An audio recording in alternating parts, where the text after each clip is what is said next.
Jérôme Lacomblé, le responsable du relais éco-vélo de Ferré-la-Grande, un établissement qui contribue au tourisme de valeur et je vous invite à venir le découvrir avec moi.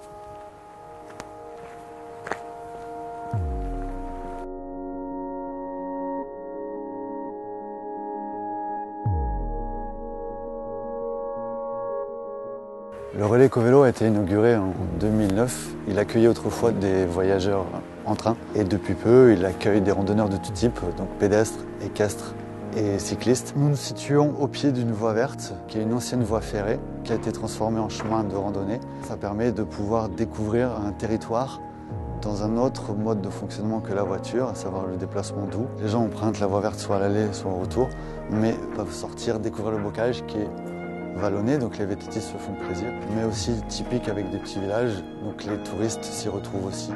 Juste en face du relais éco-vélo, vous avez un bike park, c'est un assemblage de modules en bois pour les enfants et les grands-enfants. Et nous avons aussi une station de lavage avec récupération des eaux de pluie. Donc la récupération des eaux de pluie fait partie d'une réflexion autour du développement durable.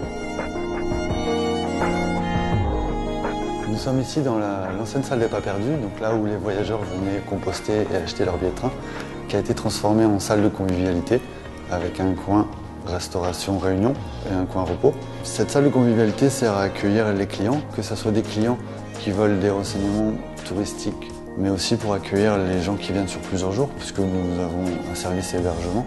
Et je me suis rendu compte que les gens qui pratiquaient la voie verte étaient des randonneurs pédestres et étaient frustrés de ne pas pouvoir aller plus loin. Le fait d'utiliser un vélo, ça permettait de découvrir des endroits différents, de découvrir le bocage avesnois, les villages touristiques.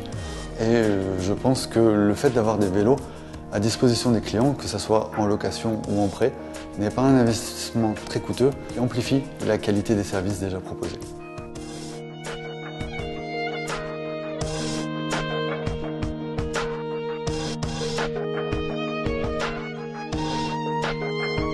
Bonjour, je suis Evelyne Schillers. Je suis heureuse de vous accueillir ici au bord des étangs Monnier, au cœur des remparts Vauban à Maubeuge. Je travaille à l'agglomération Maubeuge-Val de Sambre. On s'inscrit à l'appui de la Charte européenne tourisme durable puisqu'on est en zone de parc naturel régional dans ce qu'on appelle plutôt le tourisme des valeurs, à savoir révéler le territoire aux visiteurs. On souhaite travailler main dans la main avec les opérateurs privés, que ce soit les hôteliers, les restaurateurs, pour créer une nouvelle offre de produits. Donc l'idéal, c'est d'aller vers des produits, ce qu'on appelle packagés, à savoir avec une offre tout compris, le vélo, voire l'arrivée en train plus vélo, l'hébergement, le repas et les visites pour faire découvrir tout ce patrimoine très riche.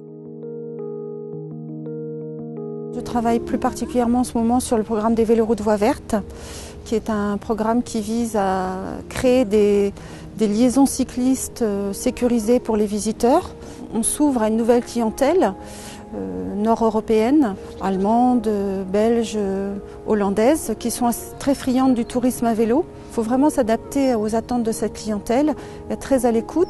Et sur le territoire, des structures comme la nôtre, nous sommes justement aux côtés des professionnels, des hôteliers, des restaurateurs, pour leur transmettre ce qui peut être observé à l'échelle nationale, voire internationale, pour leur communiquer les attentes de ces nouveaux clients que l'on espère attirer chez nous.